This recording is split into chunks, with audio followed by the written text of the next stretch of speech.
प्यार में कभी कभार जाने अनजाने में लोग कुछ ऐसा कर बैठते हैं कि उन पर भारी मुसीबत आन पड़ती है। ऐसा ही एक वाक्य देखने को मिला हरियाणा के सोनीपत में। प्रेमी अपनी प्रेमिका को बॉयज हॉस्टल लाना चाहता था, इसलिए उसने ऐसा प्लान बनाया जिसे जानकर हर कोई हैरान रह गया।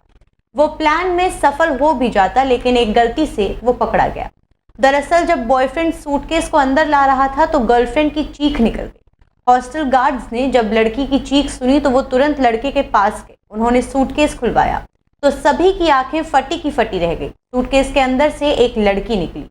ये देख हॉस्टल के कई छात्र भी वहां आ पहुंचे। सभी इसका वीडियो बनाने लगे, जो कि सोशल मीडिया पर खूब वायरल हो रहे हैं। वायरल हुए इस वीडियो में देखा जा सकता है कि कुछ गार्ड्स मिलकर सूटकेस को खोल रहे हैं। वहां खड़े कुछ अन्य स्टूडेंट सब कुछ वीडियो में रिकॉर्ड कर रहे हैं। ये देखकर सभी हैरान रह गए कि अंदर से एक लड़की निकली। मीडिया रिपोर्ट्स में दावा किया गया है कि घटना सोनीपत के एक प्राइवेट यूनिवर्सिटी की है। ये साफ नहीं है कि सूटकेस से निकली लड़की उसी यूनिवर्सिटी की है या नहीं। बताया जा रहा है कि लड़की तब पकड़ी गई जब एक जगह झटका लगने पर लड़की के मुंह से चीख निकल पड़ी। सूटकेस में लड़की की आवाज सुनकर गार्ड्स ने उसे रोक लिया और खोलकर दिखाने को कहा। हालांकि वीडियो वायरल होने के बाद सोशल मीडिया पर मीम्स की बहार आ गई है। एक यूजर ने कहा, इन दिनों सूटकेस का इस्तेमाल कई तरीके से हो रहा है। खैर, मुझे आइडिया अच्छा लगा, हालांकि इसे आजमाने की मेरी उम्र निकल चुकी है। तो वहीं दूसरे यूजर ने कहा कि ऐसा एक बार हमारे हॉस्टल में भी हो चुका है। एक ने कहा, वाह, ये तो कबीर सिंह निकला, गर्लफ्रेंड को बॉयज हॉस्टल लाने का मस्त आइडिया।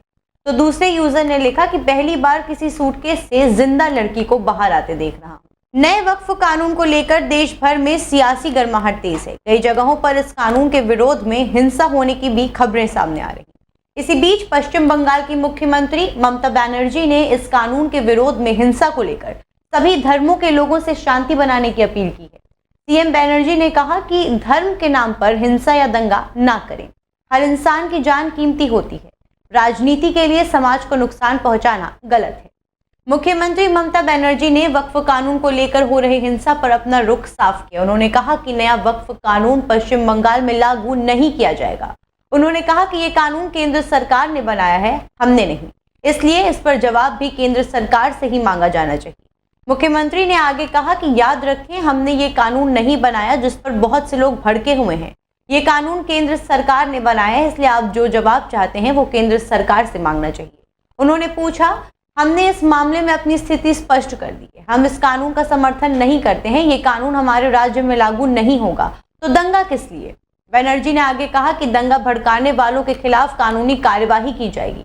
उन्होंने कहा कि हम किसी भी हिंसक गतिविधि का समर्थन नहीं करते। कुछ राजनीतिक दल राजनीतिक लाभ के लिए धर्म का दुरुपयोग करने की कोशिश कर रहे हैं, उनके बहकावे में नहीं आए। ममता बनर्जी ने कहा कि हमने इस मामले में अपनी स्थिति साफ कर दी है और हम इस कानून का समर्थन नहीं करते। दिल्ली की रोहिणी कोर्ट ने एक नाबालिग से गैंगरेप के मामले में 3 दोषियों को उम्र कैद की सजा सुनाई है। ये जघन्य अपराध दिसंबर 2017 में हुआ था, जब पीड़िता का अपहरण कर उसके साथ सामूहिक यौन शोषण किया गया। कोर्ट ने अपने फैसले के इस अपराध को पीड़ादायक, भयावह और मानव गरिमा पर गहरा प्रहार करार दिया।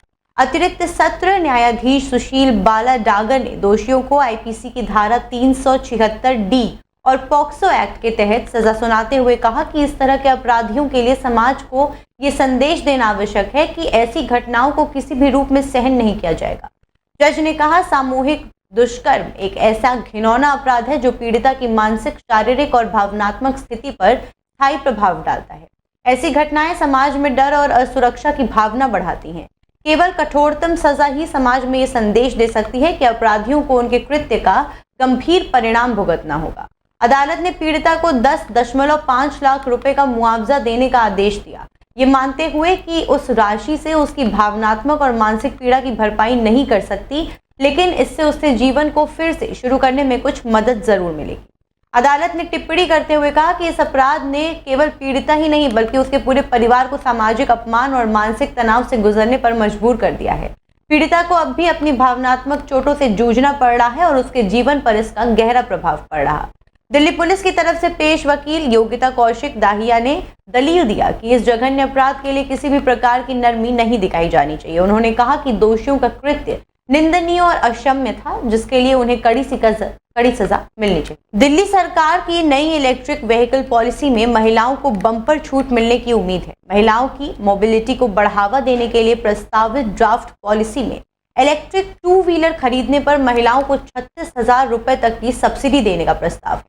अधिकतम छूट का यह फायदा उन पहली 10,000 महिलाओं को ही मिलेगा जो पॉलिसी लागू होने के तुरंत बाद नया इलेक्ट्रिक स्कूटर खरीदेंगी और जिनके पास वैलिड ड्राइविंग लाइसेंस भी होगा।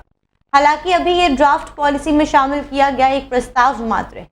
सरकार ड्राफ्ट पॉलिसी पर विचार करके जिन प्रस्तावों को मंजूरी देगी उन्हें ही पॉलिसी के फाइनल ड्राफ्ट में शामिल किया जाएगा। इसके अलावा सरकार पेट्रोल, डीजल और सीएनजी के चलने वाली गाड़ियों को भी चरणबद्ध तरीके से कम करने के लिए ईवी पॉलिसी में कुछ नए प्रावधान ला सकती है।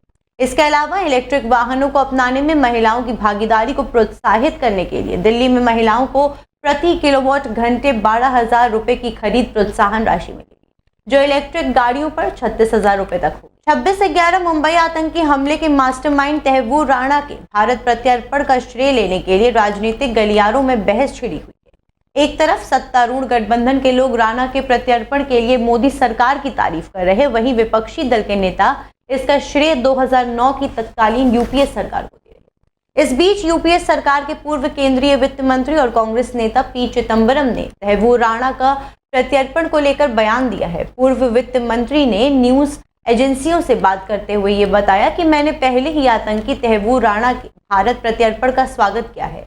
हालांकि उसके प्रत्यर्पण की प्रक्रिया साल 2009 में यूपीए सरकार के दौरान शुरू हुई थी।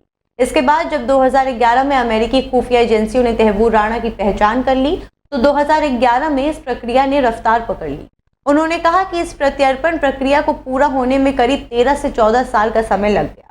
मैं विदेश मंत्रालय, खुफिया एजेंसियों और एनआईए के अधिकारियों को एक लंबी और कठिन लड़ाई लड़ने के लिए मुंबई आतंकी हमले के मास्टरमाइंड तहव्वूर राणा को सफलतापूर्वक भारत वापस लाने के लिए बधाई देता हूँ। इस पूरी प्रत्यर्पण प्रक्रिया में कई लोगों ने भूमिका निभाई।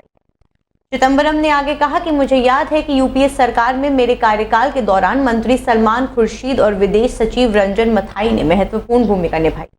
मुझे यकीन है कि मौजूदा मोदी सरकार भी इस कई विदेश सुविधाओं और मंत्रियों ने भी इस प्रक्रिया में महत्वपूर्ण भूमिका निभाई है। मैं अमेरिका की तत्कालीन और मौजूदा सरकार को भी धन्यवाद देता हूँ। भाजपा की ओर से दिए गए बयानों को लेकर पूछे गए सवाल पर पूर्व वित्त मंत्री ने कहा कि मैं बीजेपी के प्रवक्ता को गंभीरता से नहीं लेता। मैं विदेश मंत्रालय या गृह मंत्रालय से आधिकारिक बयान का इंतजार कर रहा हूँ। मुख्यमंत्री योगी आदित्यनाथ की सरकार ने रबी सीजन के गेहूं खरीद अभियान के बीच किसानों के हित में एक और बड़ा फैसला लिया है। अब किसान अगर 100 कुंतल से अधिक गेहूं भी बेचते हैं तो उन्हें सत्यापन की अनिवार्यता से गुजरना नहीं पड़ेगा। सरकार ने सत्यापन की बाध्यता समाप्त कर दी है, जिससे गेहूं बेचने में हो रही दिक्कतों का समाधान हो गया है। ये निर्णय किसानों को लाभ समय पर दिलाने और खरीद प्रक्रिया को सरल बनाने की दिशा में एक संवेदनशील पहल मानी जा रही है।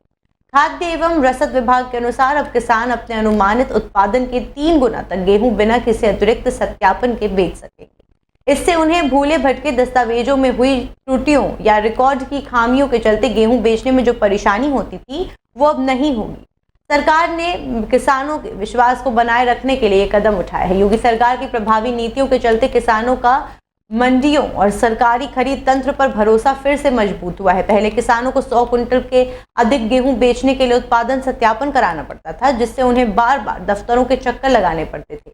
इस प्रक्रिया में समय लगता था और कई बार खरीदी रुक जाती थी। अब इस बाध्यता के हटने से किसानों को समय पर भुगतान मिलेगा और उनकी उपज भी समय से खरीदी जा सकेगी। प्रदेश सरकार का दावा है कि इस वर्ष गेहूं खरीद के आंकड़े पिछले वर्ष से बेहतर हैं और इससे साफ है कि किसान सरकार की नीतियों से संतुष्ट है।